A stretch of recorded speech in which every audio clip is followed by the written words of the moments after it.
জমি ব্যবহার করতে পারি, ঠিক আছে। জমি ব্যবহার করতে হয় খতিয়ানে বলা জমি চরিত্র অনুযায়ী, তাই তো। খতিয়ান মানে কি পরে বলবো, খতিয়ানটা পয়েন্ট আউট করো, ঠিক আছে। যেমন চাষের জমিতে আমরা শ্রেণী পরিবর্তন না করে বাড়ি তৈরি করতে পারি না। সাধারণত কোন কোন ধরনের জমি ব্যবহার আমরা দেখতে পাই, উদাহরণ দাও দিদি। আমরা কি কি উপায়ে জমি মালিকানাধীন একটা, হ্যাঁ মালিকানাধীন মানে উত্তরাধিকার উত্তরাধিকার সূত্রে 1 নম্বর। 2 নম্বর হচ্ছে কেনাবেচার মাধ্যমে, হ্যাঁ কেনাবেচা, দানপত্র তিনটে। হ্যাঁ আর একটা হচ্ছে সরকারি প্রকল্পের মাধ্যমে যে পাট্টা পাওয়া যায় তার মাধ্যম দিয়ে। তাহলে কি কি আমরা কি কি উপায়ে পেতে পারি, তাহলে এটা মনে থাকবে তো। উত্তরাধিকার সূত্রে, দানপত্র সূত্রে, তারপরে কি কেনাবেচার সূত্রে, আর তারপরে আমি যদি পাট্টা পাই সরকারি প্রকল্পের মাধ্যম দিয়ে পাট্টা পাই সেই সূত্রে। তাহলে কয় রকমের হলো? 4 রকমের।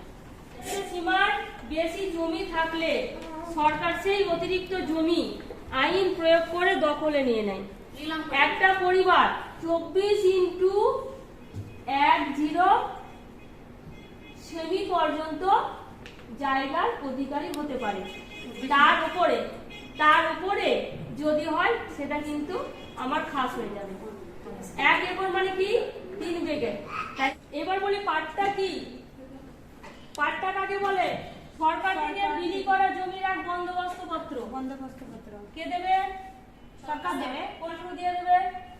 আমরা যাবো কোথায়? একটা পাট্টার দরকার। আমি দলের মেয়ের কাছে গেলাম, দলের মেয়ে সে দীর্ঘদিন ধরে একটা জায়গায় বাস করছে কিন্তু এখনো সরকারি পাট্টা হয়নি। তাহলে সে যাবে কোথায়? Registry office. কোথায়? এলআরও কাছে, বিএলআরও কাছে। তাহলে আমাদের বিএলআরও অফিস কোনটা? ঠিক আছে। আমি কোথায় যাব? রেজিস্ট্রি করার জন্য যাব। আমি কোথায়? রেজিস্ট্রি। কিন্তু যখন পাট্টা সংক্রান্ত কোনো বিষয় হবে তখন আমি যাব বিএলআরও অফিসে। বোঝা গেল তো? তাহলে পাট্টা পাওয়া যায়। পাট্টা কার নামে হয়? স্বামী স্ত্রী দুজনের নামে পাট্টা হবে। কিন্তু যে পরিবারের মহিলা প্রধান সে পরিবারে কার পাট্টা হবে? মহিলা নামে হবে। মহিলা নামে। ঠিক আছে। আমার পরিবারের আমি হেড অফ দ্য ফ্যামিলি মহিলা, আমি পাট্টা পাওয়ার যোগ্য। আমি ভোগ দখলকারী, ভোগ করে বসে আছি কিন্তু এখন আমার পাট্টা হয়নি। তাহলে ওই পাট্টাটা কার নামে হবে? মহিলার নামে।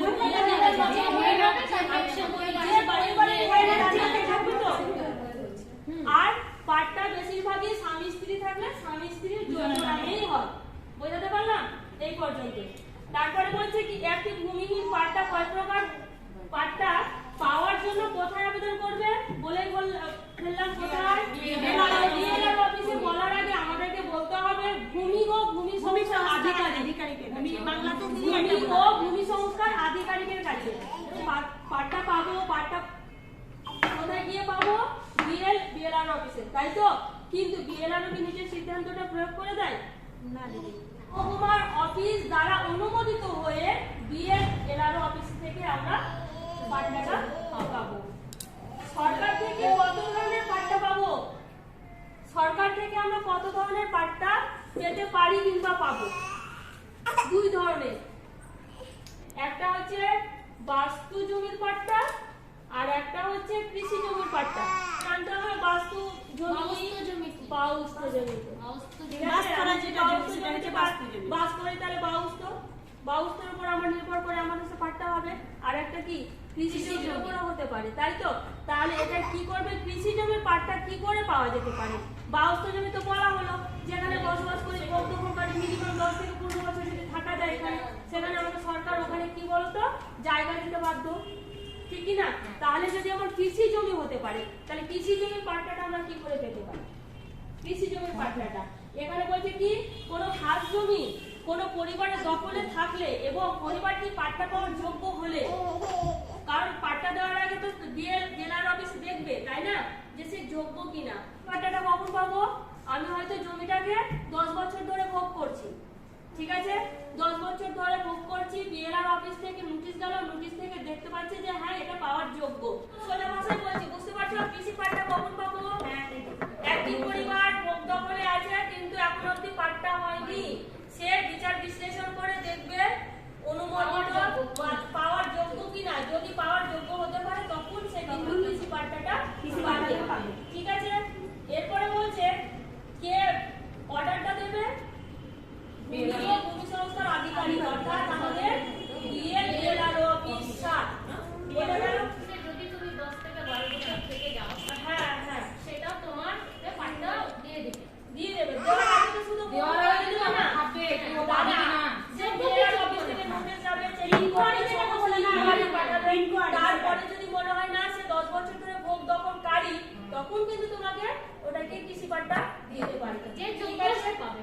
কতটার উপর আমি কৃষি পাট্টা পেতে পারি? কোন ভূমিহীন কে কে পেতে পারে? ভূমিহীন ক্ষেতমজুর পরিবার 1 একর অবধি কৃষি জমি পাট্টা পেতে পারে। 1 একর মানে কি? 3 বিঘা 3 বিঘা পর্যন্ত।